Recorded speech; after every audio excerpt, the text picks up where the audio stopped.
आज हम अपने वीडियो के माध्यम से एक ऐसी इंफॉर्मेशन आपको बताने जा रहे हैं जो हर किसान को लागू होती है। हम बात करेंगे जमीन की, और जमीन की बात में सबसे महत्व का मुद्दा जो है वो जमीन की आज की तारीख में पूरे हिंदुस्तान में जो सबसे कॉमन प्रश्न है वो है जमीन का रासायनिक बंधारण है, वो उसमें प्रॉब्लम है। मतलब जमीन का रासायनिक बंधारण क्या है और उसके प्रॉब्लम क्या है, प्रॉब्लमेटिक सिचुएशन क्या है और उसके उपाय सॉल्यूशन क्या है, उसके हम वैज्ञानिक आधार, हमारा अनुभव और कई सारे किसान भाइयों से जो हमने वार्तालाप किया है वो सब हम आपके साथ चर्चा करेंगे। ये जो रासायनिक बंधारण है वो पहले तो 2 डायमेंशन में चलता है, बराबर।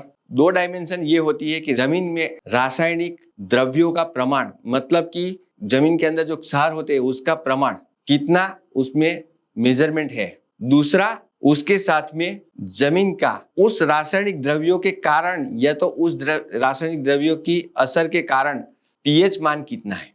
जमीन में एक सलिनिटी, सलाइन सॉइल जिसको बोलते हैं, जिसमें क्षार का प्रमाण ज्यादा होता है। दूसरा जो होता है पीएच मान, बराबर, महाराष्ट्र में सामू बोलते हैं उसको। तो पीएच मान क्या होता है, तो ये 2 अलग डायमेंशन है और 2 डायमेंशन को आप इकट्ठा करते हो तो उसके आधार पे जमीन को अलग अलग नाम दिया गया है, बराबर। तो हम पहले वो चर्चा करेंगे कि जमीन का पीएच मान कितना होना चाहिए, कि सभी फसलों को कितना पीएच चाहिए ग्रोथ के लिए, और सभी पोषक तत्व जो हम जमीन में डालते हैं वो कितने पीएच मान में जमीन में से वो एब्सॉर्ब करेगा। तो इसका एक सीधा साधा मेजरमेंट है कि 6.5 से 7 तक वो पीएच मान बहुत बढ़िया है, क्योंकि उसमें nitrogen, phosphorus, potash, calcium, magnesium, sulphur, zinc, copper, ferrous, manganese, boron, molybdenum, ये जो मेन पोषक तत्व है, मुख्य पोषक तत्व, सेकेंडरी और माइक्रोन्यूट्रिएंट, वो सभी पोषक तत्व आसानी से पौधा उठा सकता है। अगर 6.5 से कम है तो कुछ पोषक तत्व पौधे को नहीं मिलेंगे। 6.5 से 7 है तो लगभग सभी मिलेंगे। 7 से 7.5 तक कुछ पोषक तत्व धीरे धीरे लभ्य होंगे, और 7.5 से ऊपर पीएच गया तो धीरे धीरे पोषक तत्व मिलना बंद हो जाएगा। और कभी कभी ऐसा भी होता है कि वो पोषक तत्व सॉइल में, जमीन के अंदर सॉइल सॉल्यूशन में लड़ाई भी करेंगे। लड़ाई करने का मतलब, मानो कि आपकी जमीन का पीएच 7.5 का है तो फास्फोरस कैल्शियम के साथ रिएक्शन कर लेगा, बराबर, ज्वाइंट हो जाएंगे और दोनों अलभ्य हो जाएंगे। और दूसरा, अगर पीएच बढ़ गया तो पोटास तो अवेलेबल होगा लेकिन वो कैल्शियम को अवेलेबिलिटी कम करेगा। तो ऐसा लड़ाई होती है। दूसरी डायरेक्शन में हम देखें, दूसरे डायमेंशन में हम देखें तो ये पीएच की बात है। दूसरी डायरेक्शन ऐसी है कि उसमें क्षारीयता है। अभी जमीन में, आपकी जमीन में क्षार कितना है, तो जमीन में जो क्षार होता है वो उसका एक सिंपल प्रमाण ऐसा है कि जमीन को जब आप टेस्ट करते हो तो टेस्टिंग रिपोर्ट में ऐसा आता है कि जमीन का ईसी, इलेक्ट्रिकल कंडक्टिविटी से माप होता है। इलेक्ट्रिकल कंडक्टिविटी मानो कि 1 है आपकी, तो 1 अच्छी होती है, 2 भी अच्छी होती है, 2.5 तक बहुत अच्छी होती है, बराबर, 1, 2, 2.5 तक। और 2.5 से जब बढ़ने लगे तो वो खराब में माना जाता है कि वो अच्छी नहीं है। 2.5 हो गई, फिर 3 हो गई, तो 2.5 से 3 और 3.5 तक कुछ फसलें होती है, बराबर। और 4 हो गई तो 4 में कुछ गिनी चुनी 2-3 फसलें रह जाएगी और उसके बाद में तो फसलें होगी ही नहीं। जिसको गांडा बावड़ बोलते हैं, ऐसी कुछ वनस्पति, जंगली वनस्पति होगी। और उसके बाद में भी क्षारीयता बढ़ती है, 4.5, 5 होती है तो कोई वनस्पति नहीं हो सकती। उसको हम डेजर्ट बोलते हैं, बराबर, मरुभूमि बोलते हैं। जैसे कच्छ में है, गुजरात में, जैसे राजस्थान में थार डेजर्ट है, वहां कोई फसलें, कोई पौधा नहीं उगता क्योंकि जमीन में क्षारीयता बहुत है। और लद्दाख में जाते हो, ड्राई डेजर्ट, कोल्ड डेजर्ट बोलते हैं वहां पे, तो वहां पे डेजर्ट में क्षारीयता, क्षार का प्रमाण बहुत ज्यादा होता है, इसलिए वनस्पति का उगना नामुमकिन हो जाता है। फिर से बोलता हूं कि आपकी जमीन का क्षार का प्रमाण 2-2.5 तक है तो ज्यादातर सभी बागवानी फसलें, जमीन बहुत अच्छी है आपकी, बहुत अच्छा है, बागवानी करो, कपास करो, केला करो, पपाया करो, कुछ भी कर सकते हो आप। उसके ऊपर जाते हो, 2.5 के ऊपर जाते हो, 3, 3.5 तक पहुंचते हो तो उसमें क्षार का प्रमाण बहुत बढ़ गया है, तो कपास कर सकते हो, बैगन कर सकते हो। और कुछ वनस्पति ऐसी होती है जैसे नारियल वगैरह, बागवानी खेती कर सकते हो, लेकिन उसमें आप केला करने जाओगे तो बनाना की खेती नहीं हो सकती, उसमें आप मिर्ची की फसल नहीं ले सकते। उसके ऊपर जाते हो तो खारेक मतलब डेट पाम वगैरह की खेती कर सकते हो। और 4 के ऊपर निकल गया तो फिर लगभग कोई कोई वनस्पति उसमें ग्रो होती है, बाकी कोई वनस्पति ग्रो नहीं होती। तो ये मैंने बताया कि क्षारीयता और पीएच वो क्या होता है। अब ये दोनों को जब मिक्स करते हैं तो सॉइल की एक कैटेगरी बनती है। जैसे कि आपकी जमीन का पीएच 7 का है, एक 7 का मेजरमेंट लेते हैं, लेकिन आपकी जमीन में जो क्षारीयता इसी वो 3 से ऊपर है, 2.5 से ऊपर 3 तक पहुंच गया है, तो उसको बोलेंगे हम क्षारीय जमीन, जिसमें क्षार की मात्रा ज्यादा है। बराबर। अभी दूसरा स्टेप लेते हैं कि जो जमीन के अंदर पीएच मान 7.5 से ऊपर चला गया, बराबर, 7.5 से ऊपर चला गया, तो वो जमीन के अंदर पीएच भी ज्यादा है और यहाँ पे भी 3.5, 2.5 के ऊपर 3, 3.5 का आपका ईसी अंक है, तो वो दोनों ज्यादा है, तो उस जमीन को बोलेंगे हम पीएच भी ज्यादा, क्षारीयता भी ज्यादा, तो उसको सलाइन अल्कलाइन सॉइल बोलेंगे। क्षार तो है, सलाइन तो है, अल्कली भी है, बराबर, जिसमें सोडियम की मात्रा बहुत ज्यादा होती है। अभी तीसरा टप्पे में आते हैं कि सिर्फ पीएच ज्यादा है, आपकी जमीन का पीएच ज्यादा है, मतलब 7.5, 8, 8.5 है, बराबर, लेकिन 7.5 से ज्यादा है, लेकिन क्षार बहुत कम है। क्षार कम है उसका मतलब क्या होता है कि आपका जो ईसी है वो 2.5 ही है, तो उस जमीन को हम बोलेंगे अल्कलाइन सॉइल, बराबर।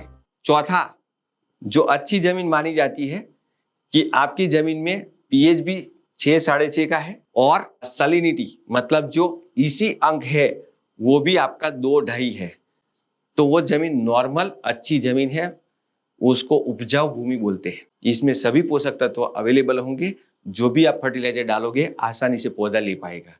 लेकिन आज की सिचुएशन में प्रैक्टिकली ये पॉसिबल नहीं है, ये है नहीं, बहुत कम जगह पे बचा है। ऐसी जंगलों की जमीन में जो जंगल के नजदीक रहते हैं, जैसे मध्य प्रदेश के आसपास में, जंगल के आसपास में, महाराष्ट्र में कई इलाकों में ऐसे है कि जंगल के आसपास की भूमि है, जहां थोड़ा जंगल या तो बहुत सारे खेत के आसपास में वनस्पति बची है, पेड़ पौधे लगाए हुए हैं, वो जमीनों में आज भी ये अच्छी जमीन बची है। कई इलाके मैंने देखे हैं कि जिसका पीएच मान भी नॉर्मल है और ईसी अंक भी नॉर्मल है। तो किसान भाइयों, हम बात करेंगे प्रॉब्लम टू प्रॉब्लम की बात करेंगे। प्रॉब्लम पहला मैंने बताया आपको कि जिसका पीएच मान नॉर्मल है लेकिन ईसी अंक ज्यादा है। अभी ऐसी जमीन आपको कहाँ पे मिलेगी? ऐसी जमीन जहाँ पे मिलेगी वो जमीन जहाँ पे आपने पानी बहुत दिया है, बहुत सालों से आप धान की खेती कर रहे हैं या तो बहुत सालों से आप शुगर केन की खेती कर रहे हैं, जहाँ पे आप इरिगेशन की फ्रीक्वेंसी बहुत ज्यादा है, आपको मॉनसून खत्म, खरीफ सीजन खत्म होने के बाद हर 10-15 दिन में आप पानी लेते जा रहे हैं, ऐसी जमीन में क्षार की मात्रा ज्यादा होती है। जमीन में क्षार की मात्रा कैसे बढ़ती है? सब लोग बोलेंगे ये खाद डाल डाल के बिगाड़ दिया है। सिर्फ खाद का प्रॉब्लम नहीं है, पानी का भी प्रॉब्लम है। इसका एक छोटा सा मैं आपको बताऊंगा कि पानी जब आप लेते हो जमीन में, मानो कि आपने गेहूं किया, मानसून खत्म, आपने गेहूं लिया, बराबर, गेहूं में आप कम से कम 5 या 6 पानी देते हो। आप एक पानी जब देते हो उसका ये मतलब होता है कि आपकी 1 एकड़ जमीन के अंदर कम से कम आपने 1 फीट तक जमीन को गीली की है। 1 फीट मान के चलते हैं, बराबर, 1 फीट तक पानी से भरी है, तो वो संतृप्त जमीन मानी जाती है। संतृप्त मतलब वो जमीन के अंदर पूर्णतया पानी भरा हुआ है, बराबर, मिट्टी भी है और पानी भी है, मिट्टी अभी संतृप्त है। अब जब संतृप्त होती है तो उसमें तकरीबन 40% पानी होता है, बराबर। अभी गिनती करते हैं, थोड़ा गणित बिठाते हैं। ये फंडामेंटल बात करने के बाद मैं गणित की बात करता हूं।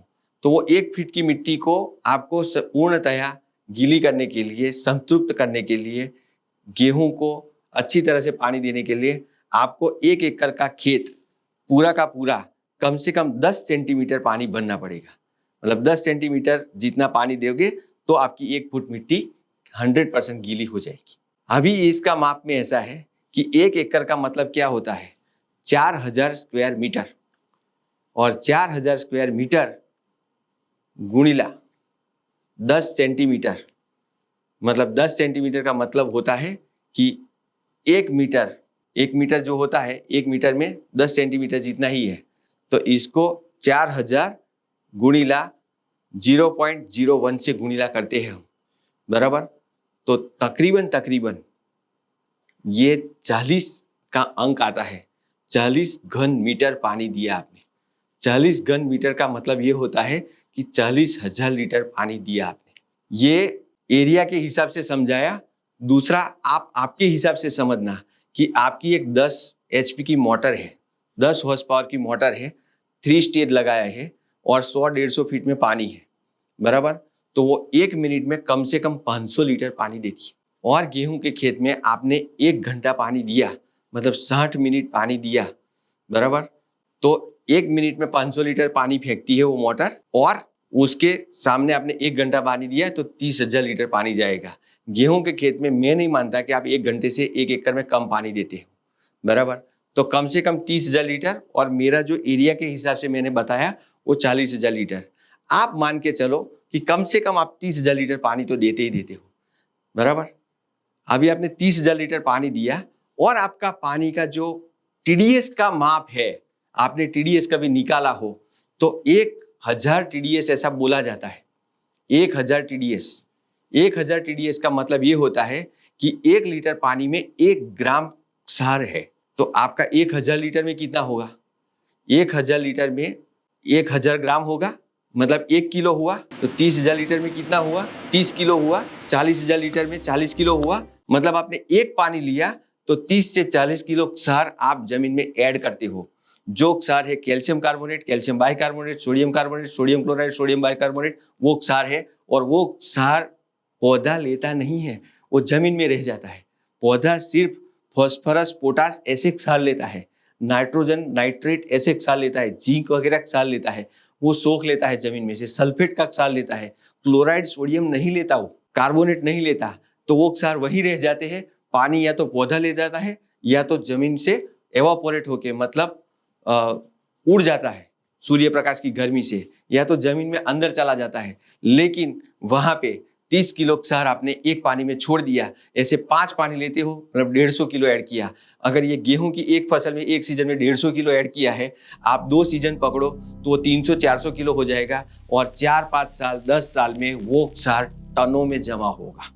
उस तरह से क्षार जब बढ़ते रहते हैं तो जमीन में, पहले मैंने बताया कि जो 2 EC आना चाहिए उसकी जगह पे 3 होगा, 3.5 होगा, 4 होगा, फिर 5 हो जाएगा। आपने सोचा था कि मैंने हमारे पिताजी से जो जमीन ली थी उस जमीन में अभी प्रोडक्शन नहीं हो रहा है, हो सकता है कि आपके बेटे को वो जमीन देते देते एक भी फसल ना हो, ऐसा हो सकता है। क्योंकि हम पानी ज्यादा लेते हैं तो क्षार बढ़ता जाता है। तो ये क्षारीय जमीन कैसे बनती है वो मैंने बताया। अगर यही गणित आप कैनाल इरिगेशन वाले गिन लेना, जहां पे कैनाल बहुत अच्छी तरह से आई है, कैनाल का TDS अगर 1000 का भी है, कुएं का तो 1500-2000 का TDS होता है। मैंने ये गिनती आपको 1000 TDS की करवाई है, 30 से 40,000 लीटर की करवाई है। वहां पे आप कैनाल का पानी देते हो तो कम से कम 1 लाख लीटर पानी चला जाता है। आप गिनती करके देखना। अगर शुगर कैन, गन्ने की खेती आप कर रहे हो तो साल में कितने बार पानी लेते हो? कम से कम गन्ने की खेती 4 मास आप मानसून का निकाल दो तो 8 मास तक कम से कम 15 दिनों में एक बार आप पानी देते हो। एवरेज आप गिनते हो तो कम से कम 15 से 16 बार आप पानी दे चुके होते हो।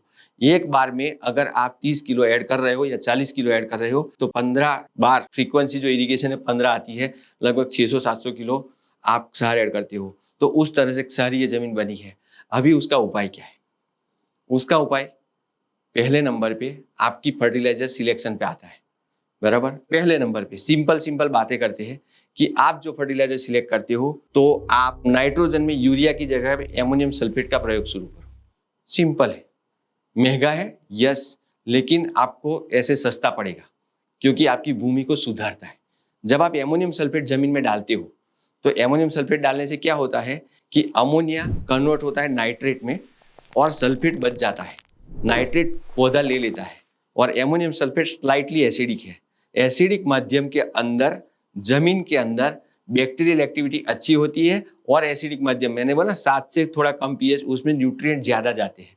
और जो सल्फेट बचेगा वो सल्फेट कार्बोनेट, मतलब calcium carbonate magnesium carbonate, sodium carbonate उसके साथ रिएक्शन करेगा और वो सल्फेट जो रिएक्शन करके सल्फेट में कन्वर्ट करेगा और कार्बोनेट गैस बन के उड़ जाएंगे और जो मैग्नीशियम बचा वो मैग्नीशियम सल्फेट एज ए पोषक तत्व यूज होगा, कैल्शियम सल्फेट एज ए जमीन सुधारक बन जाएगा और सोडियम सल्फेट वो तो द्रव्य है, वो कहीं पे भी नीचे उतर जाएगा। तो ये क्षारीयता कम करने का सिंपल उपाय है, नाइट्रोजन में यूरिया की जगह पे सल्फेट का, एमोनियम सल्फेट का प्रयोग करो। अभी दूसरा, यूरिया का प्रयोग क्यों नहीं करना है कि यूरिया खुद एक अल्कलाइन सॉल्यूशन है। यूरिया जब पानी में डालते हो पीएच बढ़ता है, तो बढ़े हुए पीएच में ज्यादा क्षार वाली जमीन में दूसरे 2-3 प्रॉब्लम आएंगे, जैसे कि फास्फोरस का फिक्सेशन होना एक पहला प्रॉब्लम आएगा।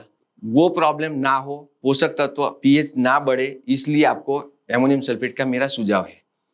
अभी ये एक उपाय है।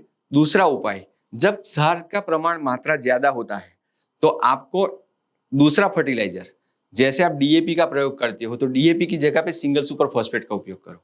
डीएपी जब आप जमीन में डालते हो तो डीएपी में क्या होता है कि डाई एमोनियम फॉस्फेट, तो वो अमोनिया पहले रिलीज होता है, अमोनिया रिलीज होने के बाद थोड़ा सा पीएच बढ़ाएगा, फिर फॉस्फेट जब पीएच 7 का होता है और आप डाई एमोनियम फॉस्फेट डालते हो तो डाई एमोनियम में 2 एमोनिया का मोलिक्यूल है, तो 2 एमोनिया का मोलिक्यूल पानी में पीएच थोड़ा सा बढ़ाएगा, जमीन में बढ़ाएगा और जमीन में बढ़ाने के बाद फास्फोरस को तुरंत फिक्स कर देगा।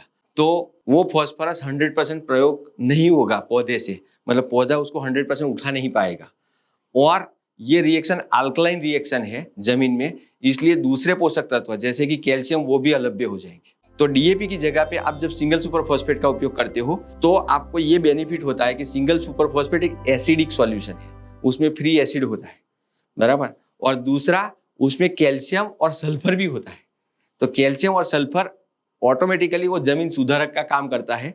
जैसे मैंने सल्फेट में बताया था वैसे इसमें भी सल्फेट काम करता है, दूसरा कैल्शियम काम करता है। तो ये दोनों को काम करने से, एसिडिक माध्यम बनने से फास्फोरस धीरे धीरे ज्यादा उपयोग होता है, बराबर।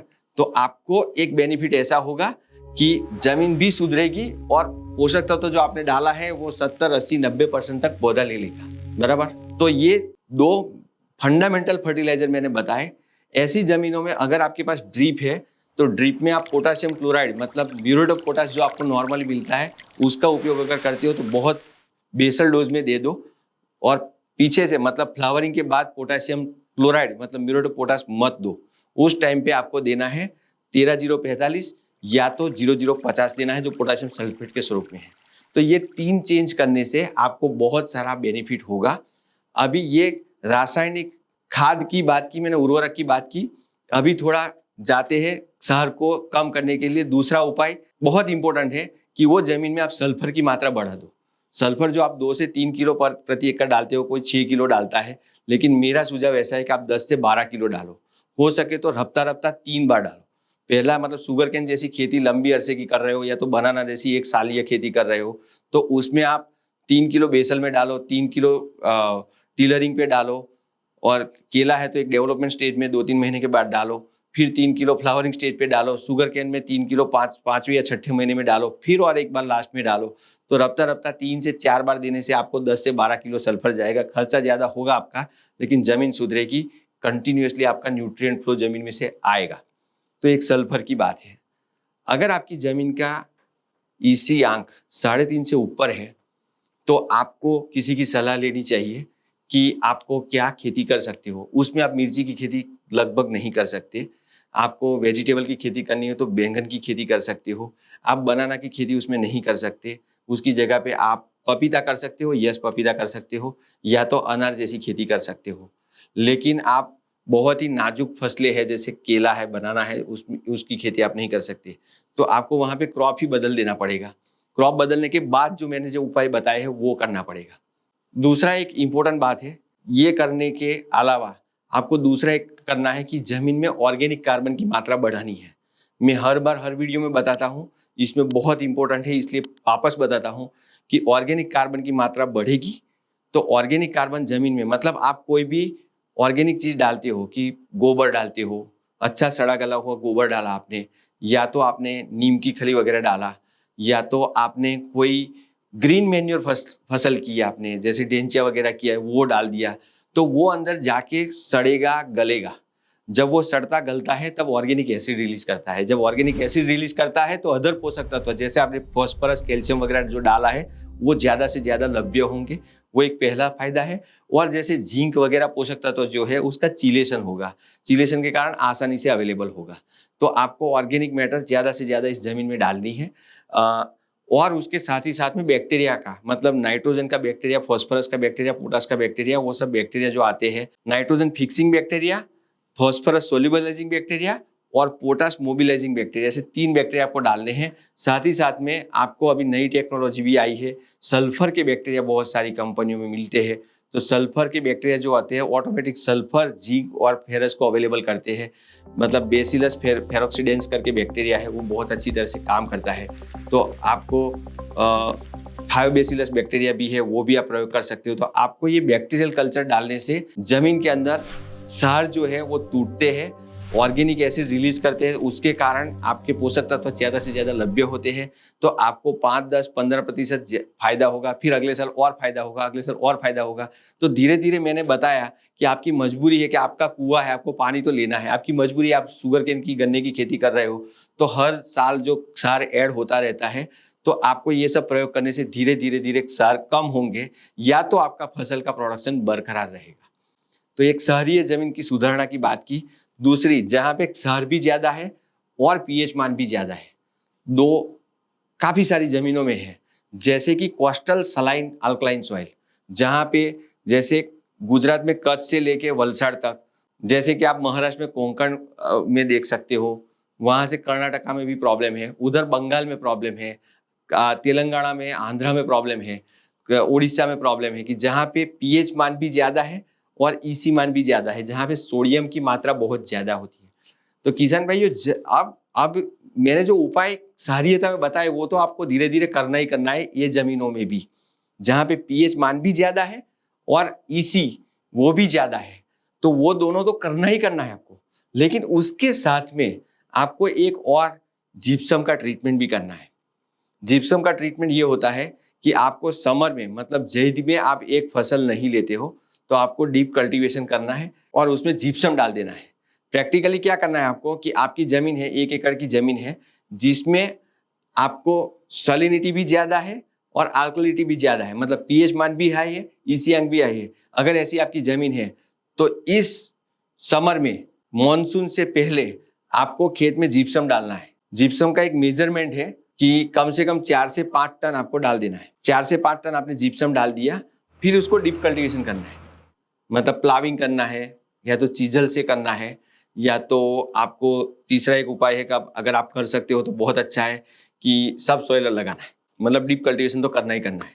जिप्सम डालने के बाद फिर आपको फसल के लिए जल्दी नहीं करनी है, बारिश होने देनी है, बराबर। ऐसा हो तो मॉनसून में आपको प्लांटिंग करना हो तो आप नर्सरी में पौधे तैयार कर लो, या तो आप थोड़ा सा 1 महीना लेट हो जाओ इस सीजन में, लेकिन बारिश होने देनी है। बारिश का पानी गिरेगा, जिप्सम को पिघलाएगा, मतलब जिप्सम पहले गीला होगा, फिर गीला होने के बाद बारिश का पानी है ना, निश्चिंत पानी जैसा होता है, तो वो पानी जिप्सम को ज्यादा पिघलाएगा। और जिप्सम में जो कैल्शियम और सल्फेट है वो सोडियम को, यानी कि जो पीएच बढ़ाता है वो सोडियम को रिप्लेस करेगा जमीन में से।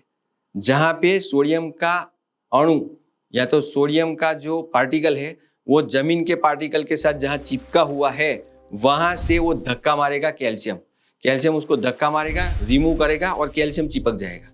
और कैल्शियम पोषक तत्व है, सोडियम पोषक तत्व नहीं है, तो सोडियम भाग के चला जाएगा, पानी के साथ बह के चला जाएगा, बराबर। तो इससे आपकी सलिनिटी और अल्कलिनिटी दोनों कम होंगे। जिप्सम का मेजरमेंट भी है, बराबर, लेकिन आप नॉर्मली 4 से 5 टन डाल सकते हो। जिस साल आपने जिप्सम डाला है उसके 2 साल तक आपको कैल्शियम और सल्फर आपको नहीं डालना पड़ेगा, या तो बहुत कम डालना पड़ेगा। ये आपको कमर्शियल, मतलब आर्थिक भी बेनिफिट है। अभी आते हैं तीसरे प्रकार की जमीन। तीसरे प्रकार की जमीन में ऐसा होता है कि पीएच तो हाई होता है लेकिन ईसी नॉर्मल होता है, यानी पीएच आपका 7.5 से ऊपर 8, 8.5 होता है, लेकिन ईसी 2, 2.5 होता है, 2.5 से ज्यादा नहीं होता है। प्रैक्टिकली ऐसी जमीन होती नहीं है, लेकिन आजकल ऐसा होने लगा है कि जब समंदर के किनारे की जमीन है, समंदर से 1, 2, 5 किलोमीटर 10 किलोमीटर तक की जमीन है जहां पे आप बोरवेल का पानी लेते हो, वहां पे क्या होता है कि जमीन से सोडियम आता है। सोडियम आने के कारण वो जमीन का पीएच बढ़ता रहता है, क्षार नहीं बढ़ते हैं, पीएच बढ़ता रहता है। तो कभी कभार देखने को मिलता है, उसका भी उपाय बता देता हूं कि उसका उपाय सिंपली ऐसा है कि इस जमीन में आप यूरिया भूल जाओ, यूरिया आपको नहीं डालना है, बराबर, बहुत सिंपल है। बाकी जो ऊपर मैंने बताई कि पहला या दूसरा पार्ट में जो मैंने बताया, वो वाली जमीनों का ट्रीटमेंट नॉर्मल आप चालू रखो, लेकिन यूरिया कंप्लीटली बंद कर दो, भूल जाओ आप यूरिया को, बराबर। और दूसरा, आजकल एक जो जिसके पास ड्रिप इरिगेशन फैसिलिटी है, बराबर, तो ड्रिप इरिगेशन फैसिलिटी जिसके जिसके पास है तो उसके लिए बहुत आसान है, बहुत अच्छा है कि आप ड्रिप में एसिड दे सकते हो।